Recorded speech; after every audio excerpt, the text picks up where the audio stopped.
In the places we feel safest, the most dangerous predators often conceal themselves among us.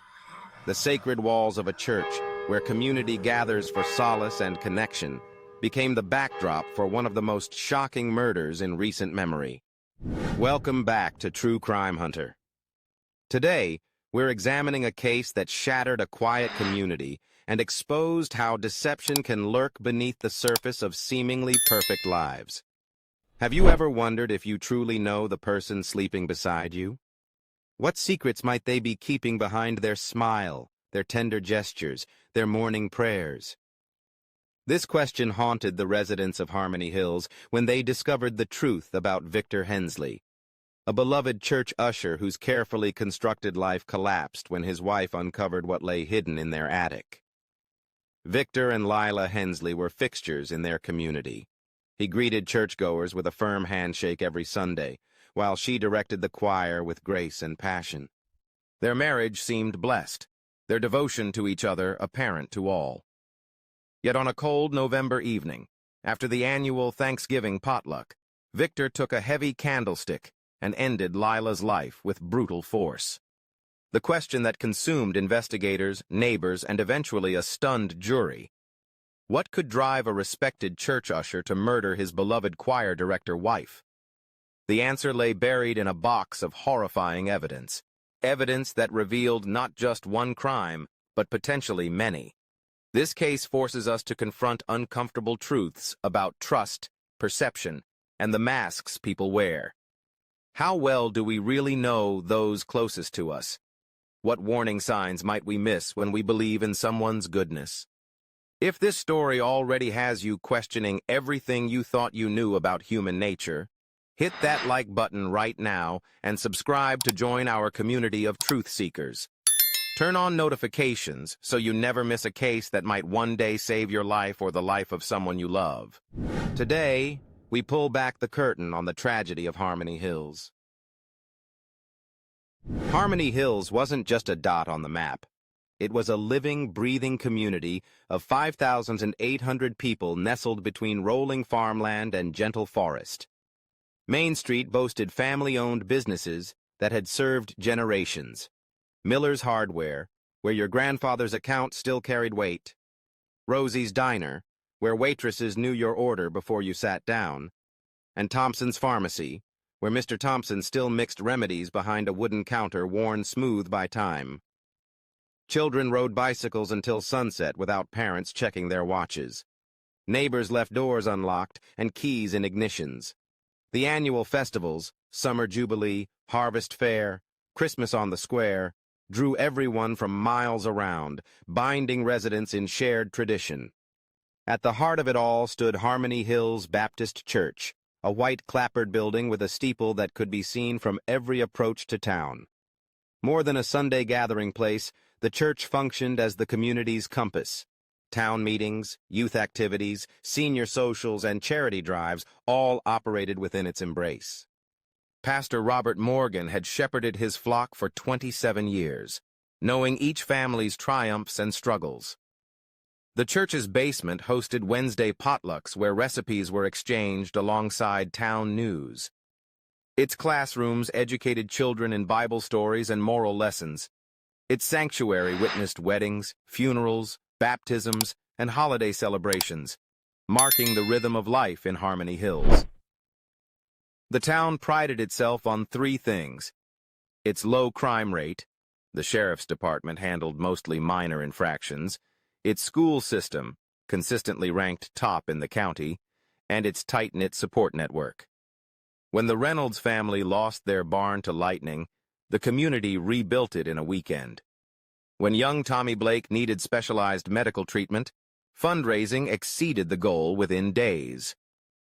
"We look after our own," was the unofficial motto of Harmony Hills, a place where tragedy seemed impossibly distant, where evil was an abstract concept discussed in Sunday sermons, not a presence that could walk among them, shaking hands in the church foyer.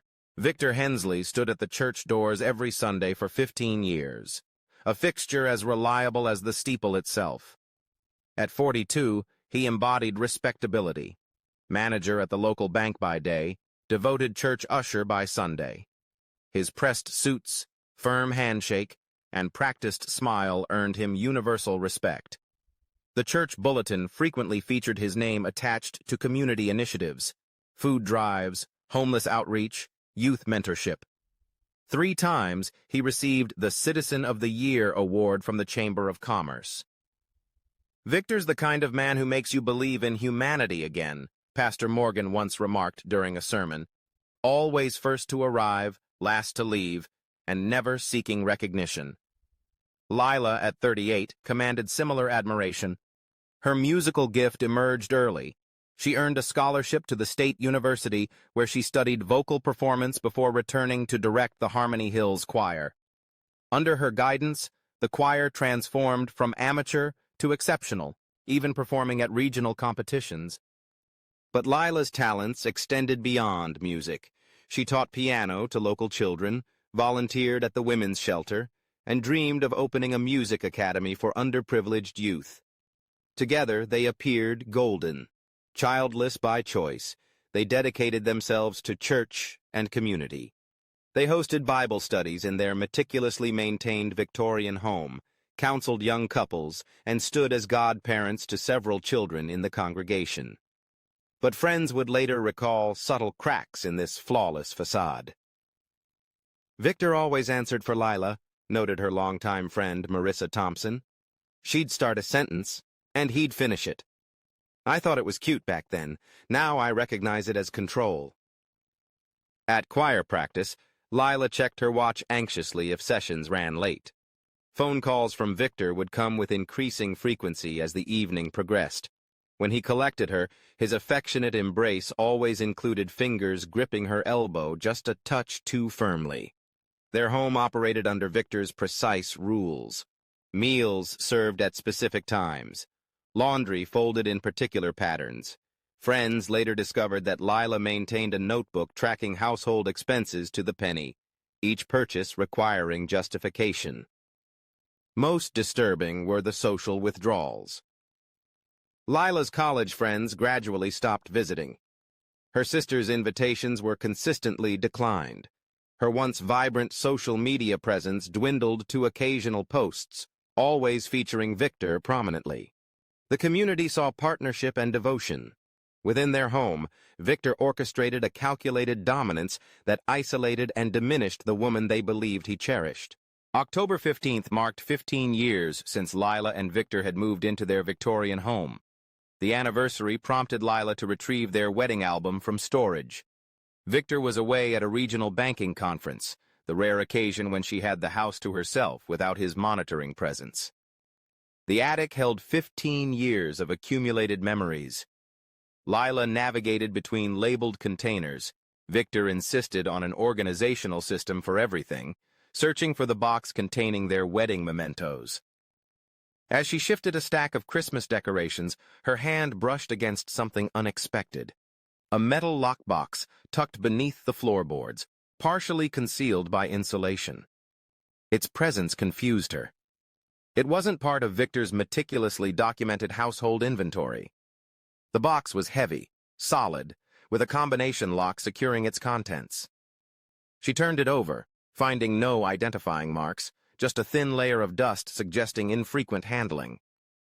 For 20 minutes, Lila sat cross-legged on the attic floor, contemplating the combination. She tried their anniversary date. Failed. Their wedding date. Failed. Victor's birthday. Nothing. Finally, she attempted the numbers from his childhood home address, a detail he mentioned rarely but with nostalgia. The lock clicked open. Inside lay a precisely arranged collection: a leather-bound journal, a USB drive, a stack of photographs, and manila envelopes containing what appeared to be identification documents, driver's licenses, credit cards, personal letters, all belonging to women Lila didn't recognize. Her hands trembled as she opened the journal. Inside, in Victor's precise handwriting, she found detailed entries describing fantasies so violent they made her physically ill. The pages documented not just thoughts but actions, locations, methods, trophies collected. The most recent entry dated just 2 weeks prior. The photographs showed women in various settings, some clearly taken without their knowledge. Several faces looked vaguely familiar, women who had briefly attended church before moving away, or newcomers who had sought counseling and then mysteriously left town. Lila rushed to the bathroom, retching until her stomach emptied. Cold sweat covered her body as contradictory impulses battled within her mind. 15 years of marriage. Could she have been so blind? The evidence before her contradicted everything she believed about her husband. Yet the handwriting, the methodical organization, these were unmistakably Victor's. Her phone chimed. A text from Victor. Flight landed early, heading home now, should be there in 90 minutes. The countdown to confrontation had begun. With trembling hands, Lila spread the contents of the box across the kitchen table.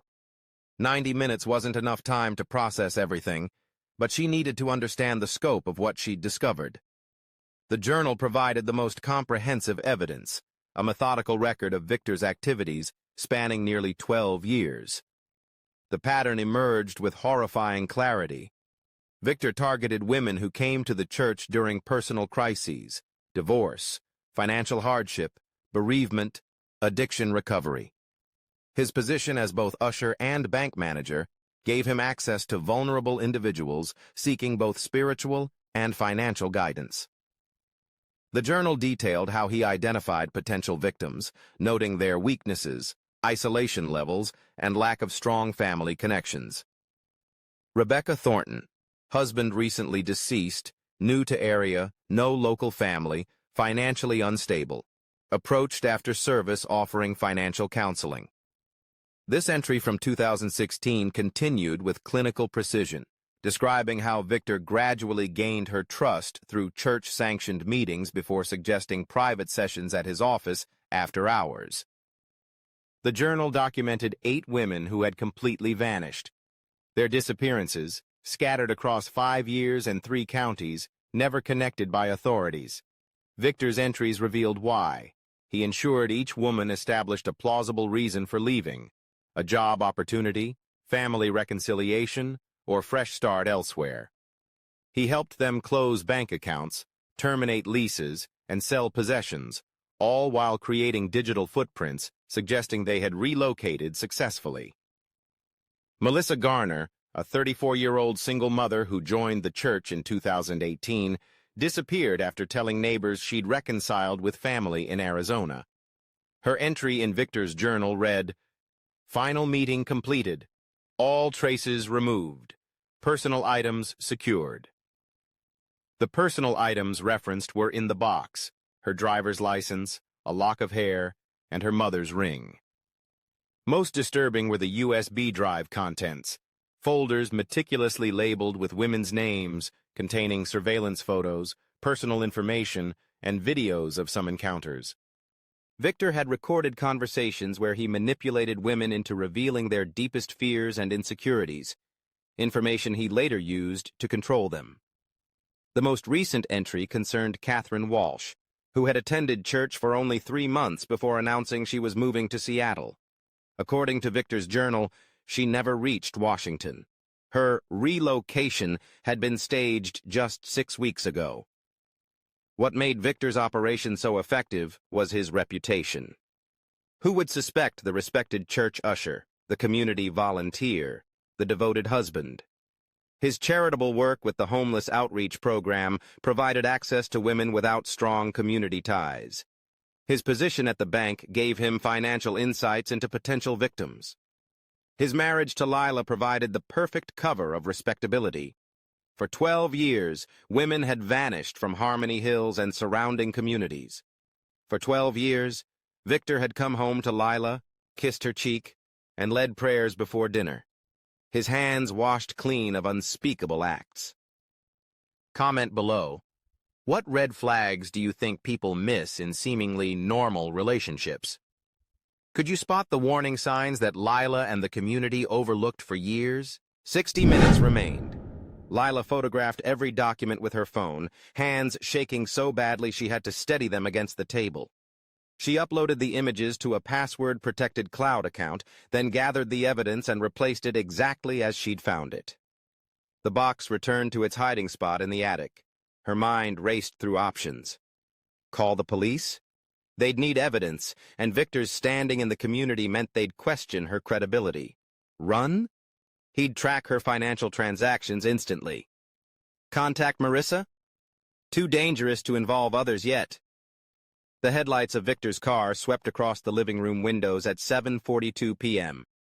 Lila had made her decision. Confrontation. 15 years of submission ended tonight. She sat at the dining room table, hands folded, breathing measured. "Honey, I'm home," Victor called, his footsteps crossing the foyer. "Meetings went well. The regional director was impressed with—" He stopped in the doorway, registering Lila's posture. "What's wrong?" "Who is Catherine Walsh?" The name hung in the air. Victor's expression shifted microscopically, a tightening around the eyes, a momentary freeze before his smile resumed. "Who? I don't think I know anyone by that name." "She attended our church for 3 months. Homeless outreach program. You helped her find an apartment. She supposedly moved to Seattle 6 weeks ago." Victor set down his briefcase, loosened his tie. "I meet so many people through church programs. The name sounds vaguely familiar." "I found your lockbox, Victor." The transformation was immediate. His posture straightened, eyes hardened, mouth thinned to a line. "You went through my personal belongings?" His voice dropped an octave. "That was a violation of my privacy. I know about all of them. Rebecca, Melissa, Catherine, all 8 women." Victor moved with unexpected speed, crossing the room and gripping her wrist. "You have no idea what you're talking about." His fingers dug into her flesh. "Those women were helped by our church. They moved on to better lives. That's all." "I read your journal. I saw the photos, the IDs you kept." His free hand slammed onto the table. 15 years of marriage and you betray me like this? Snooping? Making wild accusations?" Each word increased in volume. "I've given you everything. A beautiful home, respect in the community, a purpose." Lila tried pulling away, but his grip tightened. "You're hurting me." Victor leaned close, his breath hot against her face. "Where is the evidence now? Who have you told?" When she didn't immediately answer, he shook her violently. "Who have you told?" In that moment, as his perfectly maintained facade crumbled completely, Lila saw the truth. The man she had married never existed. The realization brought clarity rather than fear. "I've told everyone," she lied, her voice steady. "Everything's been sent to the police." Victor's eyes widened, calculating. His hand moved toward her throat. Lila's lie worked, temporarily. Victor's hand released her throat as he processed her claim. "Impossible. You're bluffing." His voice lowered to a hiss. "You wouldn't betray me like that." "Check my phone if you don't believe me," she challenged, knowing he'd find nothing there. The confrontation ended in a stalemate. Victor retreated, watching her with newfound wariness. Lila had bought herself time, but now lived with a predator who recognized her as a threat. For the next 4 days, Lila performed the role of repentant wife. She apologized for invading his privacy, claimed emotional distress had led to irrational conclusions, and begged forgiveness. Victor, calculating as ever, accepted her performance while increasing his surveillance. He checked her phone nightly, monitored her computer, and called repeatedly during choir practice. Despite these obstacles, Lila systematically gathered evidence. During Victor's shower, she photographed additional journal pages. While he slept, she copied files from his computer to a USB drive hidden inside her sheet music folder.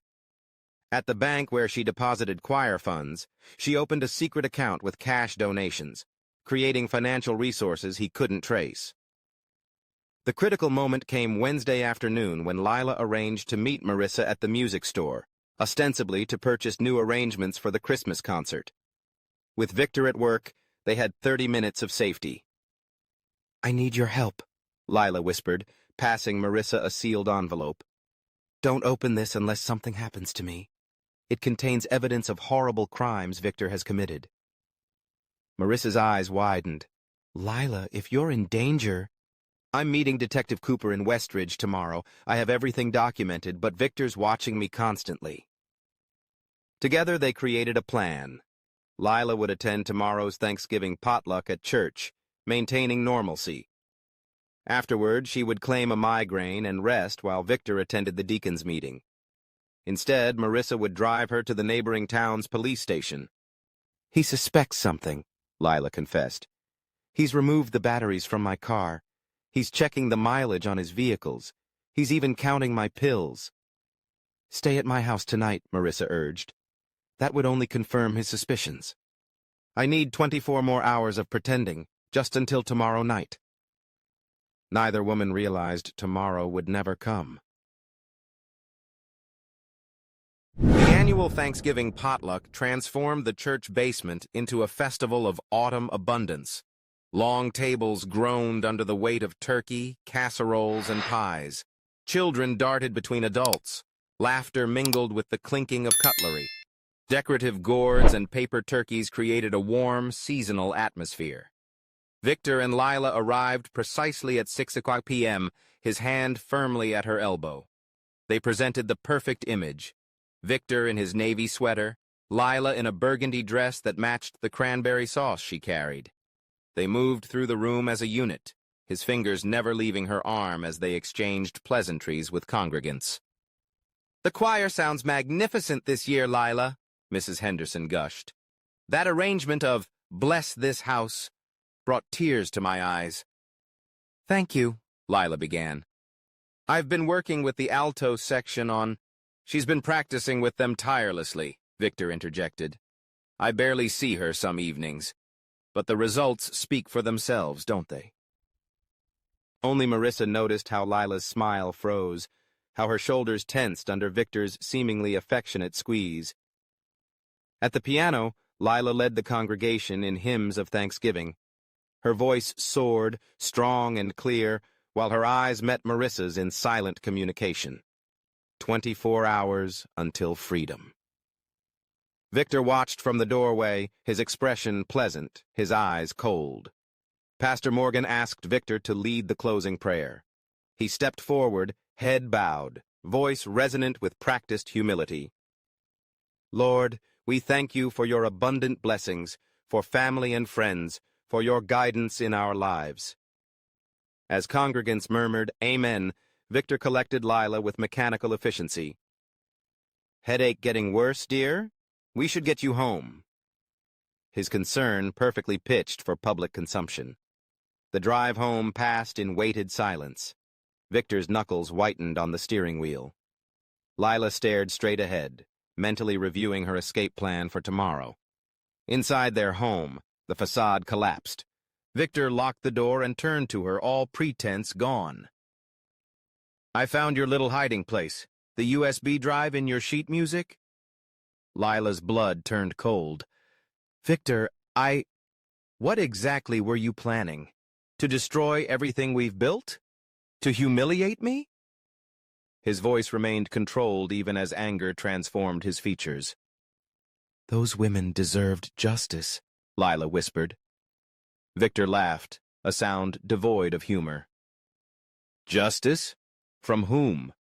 The police who golf with me? The pastor who considers me family? You have nothing." Lila backed toward the stairs. "I have everything. Multiple copies. People know." "Marissa," he said flatly, "your little confidant.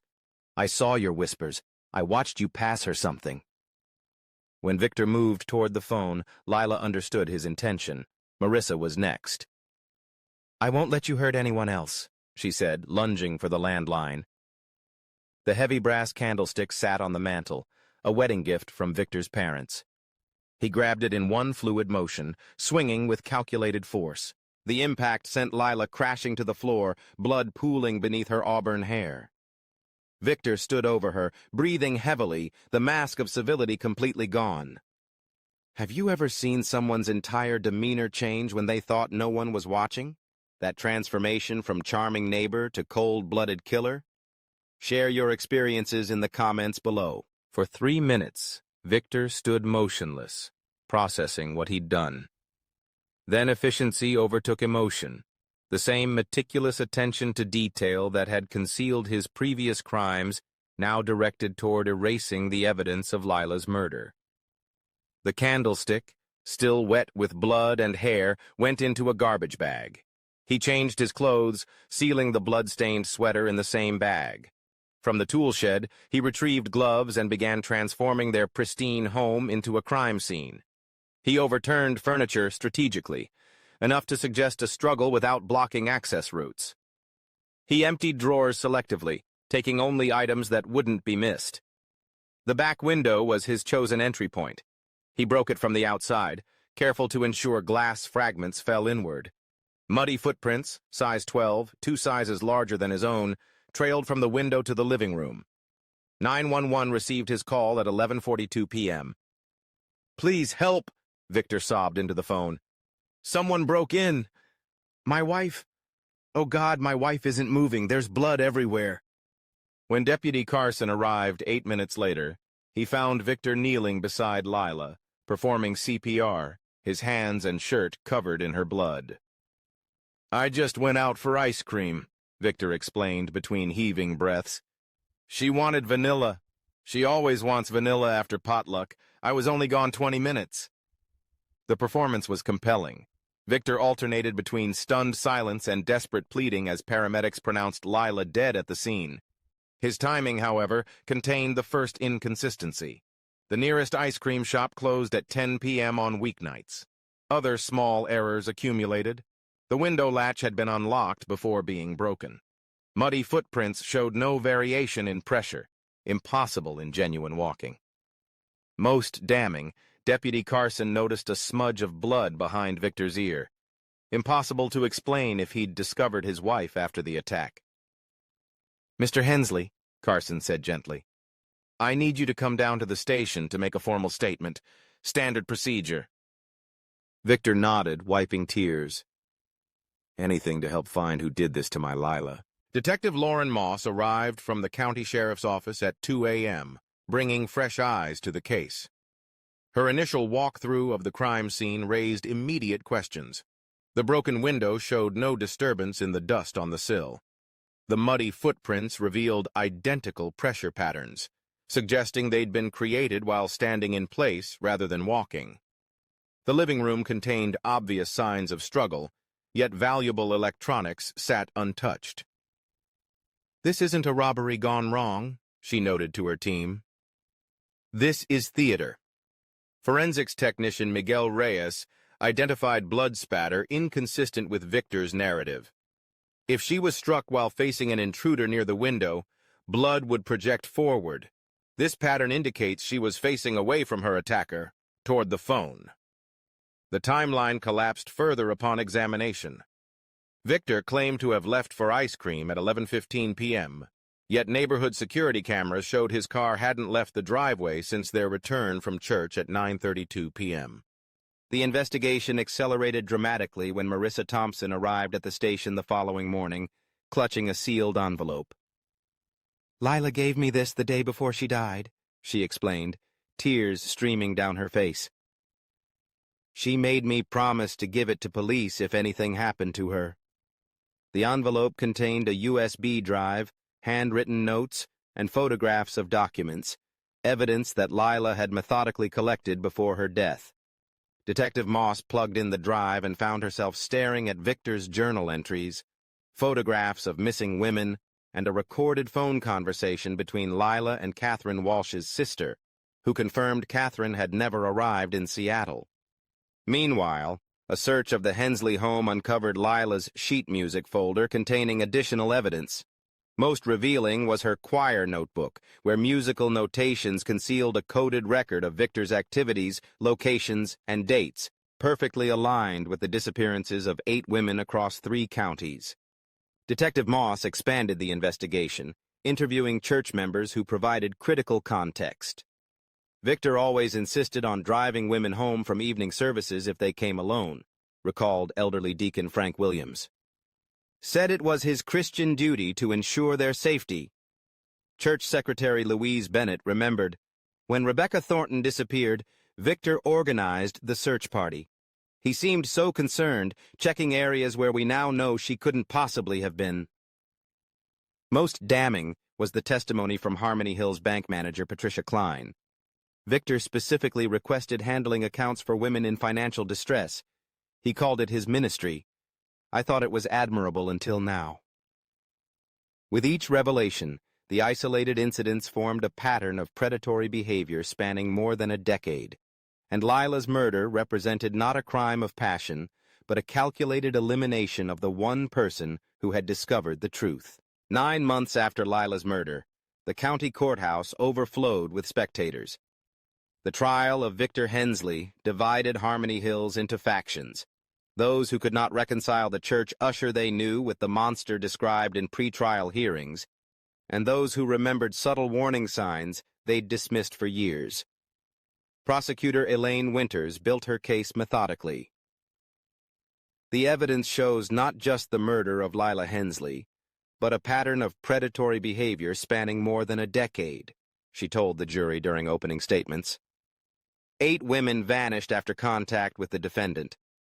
Their possessions were found in his possession. Their final communications mentioned his name. The defense strategy relied heavily on Victor's community standing. Attorney Maxwell Green presented character witnesses, church members, bank colleagues, charity organizers, all testifying to Victor's exemplary reputation. My client has dedicated his life to serving others, Green argued.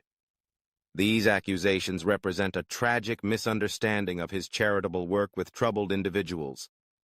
The turning point came when forensic accountant Teresa Fulton presented financial records showing Victor had accessed accounts belonging to each missing woman. In every case, she testified, funds were transferred to offshore accounts within 48 hours of their disappearances. After 7 weeks of testimony, the jury received the case. They deliberated for just 6 hours before returning with their verdict. On the count of first-degree murder in the death of Lila Hensley, we find the defendant guilty. As additional verdicts were read, guilty on 8 counts of kidnapping, 7 counts of fraud, and 4 counts of criminal impersonation, Victor's composure crumbled. His shoulders slumped, the mask of respectability dissolved completely. Judge Howard Blackwell's sentencing was unequivocal. The calculated nature of these crimes, the betrayal of community trust, and your complete lack of remorse warrant the maximum penalty.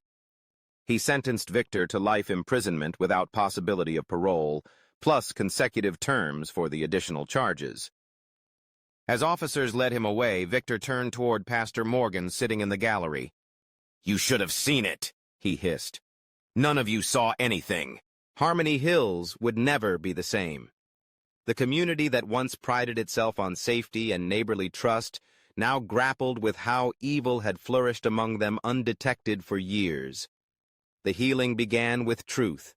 Painful conversations about warning signs ignored, concerns dismissed, and the dangerous myth of perfection. Lila's memory transformed from victim to hero. The choir room was renamed the Lila Hensley Music Center, with a bronze plaque acknowledging her courage in uncovering crimes that might otherwise have continued indefinitely. Her sheet music, with its coded evidence, became part of a traveling exhibition on domestic abuse awareness. For the missing women, a memorial garden replaced the church's decorative fountain. 8 stone benches, each bearing a name and favorite quote, provided space for reflection and remembrance. The annual Harmony Hills Safety Summit now draws attendees from across the state, teaching communities to recognize predatory behavior regardless of social status or reputation. The most dangerous manipulation occurs when someone uses respected institutions, churches, schools, charities, as shields for their behavior, noted Dr. Miranda Chen, who leads workshops for the newly established Lila Hensley Foundation. When we see inconsistencies between public performance and private control, we must pay attention. The foundation now provides resources for people trying to escape controlling relationships, with an anonymous hotline staffed by trained professionals. Every day, someone facing danger reaches out because of stories like this one. Will you ensure these stories continue to be told? If you haven't subscribed yet, ask yourself why. Is a single click too much effort when it could literally save lives? Hit subscribe now and activate notifications, because somewhere, someone like Lila is watching this video, recognizing their own situation and desperately needing the next episode we release. Don't leave them waiting. Their time may be running out.